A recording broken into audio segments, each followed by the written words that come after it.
Hey folks, this is Vince with Ads Gaming Addiction, and once again we're going to look at Star Wars Armada. The purpose of this video is to quickly go over the objective cards, and I've been purposely skipping on these just because I'm trying to get used to the core game. I'm still relatively new. Now that I've played a few games, I think I'm ready to start looking at these objectives to see what they're all about. So let's go ahead and find it in the manual. Here we go.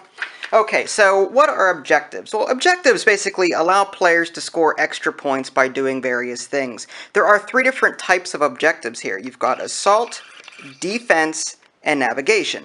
Assault objectives typically identify one or more ships that are worth extra fleet points when damaged or destroyed.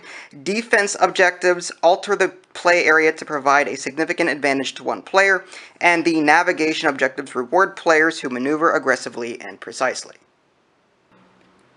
Okay, so how do you set up objective cards? Well, during the setup of the game, there's a whole process involved with that. But during the setup of the game, there is one step that allows you to set up your objectives. Now, what will happen is each player will bring 3 objective cards to the table. It'll be one from each of the 3 different categories. One card will be assault, one card will be defense, and one card will be navigation. And what will happen is the player with initiative will take a look through the cards of the second player and choose one to use for the game. Both players will observe the same objective. The first player's cards won't be used at all. Now, the reason why both players end up bringing a set of objective cards to the table is because you don't know who is going to have initiative before the game begins. So it's good that both players come prepared with a set of objective cards. Now, if you're just playing with the core set, the rules are slightly different. The game manual here recommends that the second player simply shuffle the deck of objective cards, deal 2, and choose 1 to use for the game. Okay, so what are some of the objective cards? I don't know if I'm going to go through all of them just because of time constraints, but I will try and cover as many as I can. For example, this is Advanced Gunnery. Setup. After deploying fleets, each player chooses one of his ships to be an objective ship, starting with the first player. Special rule. The first player's objective ship may perform each of its attack from the same hull zone. Normally they can't. It cannot target the same hull zone or squadron more than once each round with that hull zone. However, the second player's objective ship may perform each of its attack from the same hull zone, and it may do so against the same targets. So the player that does not have initiative sort of has an extra ability that the first player doesn't have. Sort of a way to balance the game a bit. At the end of the game, the fleet point cost of a destroyed objective ship is doubled. Do not double the cost of its upgrade cards. Alright, and here's another one, Most Wanted. It's somewhat similar. During the setup, after deploying fleets, the second player chooses one of his ships and one of the first player's ships to be the objective ships. Special rule. While attacking an objective ship, the attacker may add 1 die of any color that is already in its attack pool to its attack pool. At the end of the game, the fleet point cost of a destroyed objective ship is doubled. Do not double the cost of upgrade cards. So as you can see here, these objectives I think would be better off when used with a lot of different ships, because as it stands right now with just the 2 cards I've shown you, the Imperials only have 1 capital ship. It's just this Victory 2 Star Destroyer here. So obviously the Empire is going to have to choose this ship to be an objective ship, whereas the Rebel Alliance has a choice between 2. Obviously, as you add more ships to the game, I think these objective cards will add a little bit more flavor and can be used in a wider variety of circumstances. Alright, now keep in mind, that was just the assault objective cards. These yellow ones are a little bit different. They are defensive in nature. For example, this hyperspace assault. During setup, before deploying fleets, the second player sets aside one of his small or medium ships and up to 3 of his squadrons. He does not deploy them during setup. Then he places 3 objective tokens in the play area beyond distance 3 of both players' edges.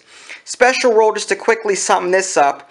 At the start of any round after the first round, the second player can deploy the ship and squadrons that he set aside at distance 1 of his objective tokens. There's some other rules here, but basically it allows the second player to call in ships into the middle of the battlefield instead of having them start in the normal play area at the very beginning of the game. So it's a little bit more tactical in that the player could, like, jump in ships behind the Star Destroyer, for example, if the Rebel Alliance was the second player. So there's that one. You've got Contested Outpost. During setup, place obstacles as normal, excluding the station. Yeah, there is a station obstacle, and that is actually covered in the manual. And the different obstacles actually have different effects this time as opposed to X-Wing. Then the second player places the station in the setup area beyond distance 1 of all obstacles and beyond distance 5 of both players' ships. As a special rule, the station does not obstruct attacks and does not have the ability to discard damage cards or recover hull points. Normally, the station in this game, as an obstacle, can be landed on to actually repair hull damage and the like, which is really cool. At the end of the round, each player sums the command values of his ships at distance 1 of the station. The player with the highest total gains 1 victory token. Last but not least, we have these navigation objective cards, and again, they are similar to the assault and defense in that they have a setup and special rule, but this is focused more on navigating the environment appropriately in order to score some points. For example, the minefields here. During setup, the second player places all obstacles. He can place them anywhere in the setup area, even in deployment zones, and must place them beyond distance 5 of each other. Then he places 6 objective tokens. Each objective token must be placed at distance 1 of an obstacle and beyond distance 1 of any other or all other objective tokens. As a special rule, if a ship ends its movement at distance 1 of an objective token, or mine in this case, remove that objective token from the play area and roll 2 blue dice. That ship is dealt 1 face down damage card for each hit or crit icon rolled. If there is at least 1 crit icon, deal the first damage card face up. So these mines are pretty nasty. So players in this game are going to want to definitely watch where they're moving. Obviously, the Empire is going to be in a little bit more trouble because it is not as maneuverable as, say, this Corellian Corvette here.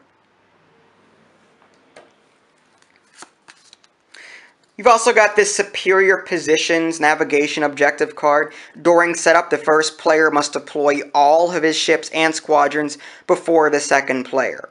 This basically gives the second player a heads up on where they're going to be moving because, you know, you can actually see where they are. Normally, the players would take turns appropriately setting up their ships, but if you know where your opponent is going to start, you can set up your ships in such a way to where you can sort of head them off or flank them, whatever the case may be.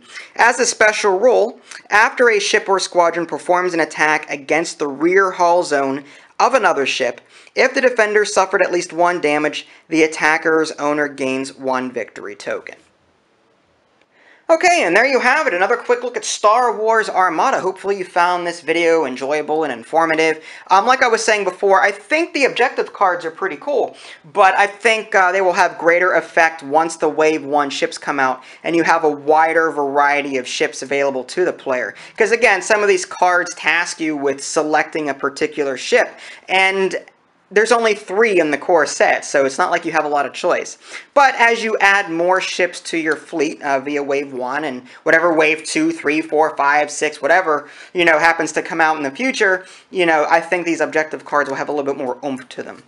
But yeah, if you guys do want to see more gameplay videos from us, I don't know when the next game will be, just because Star Wars Armada games tend to take a little bit longer than X-Wing, so we have less of a window to play. But if we do manage to, you know, make another video, you know, I'll publish it when I can. If you guys do want to see, you know, more content, let me know too, so I know to even bother.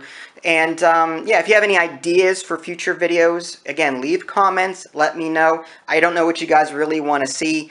This is just the core set, so it's not like there's a whole lot to show you right now.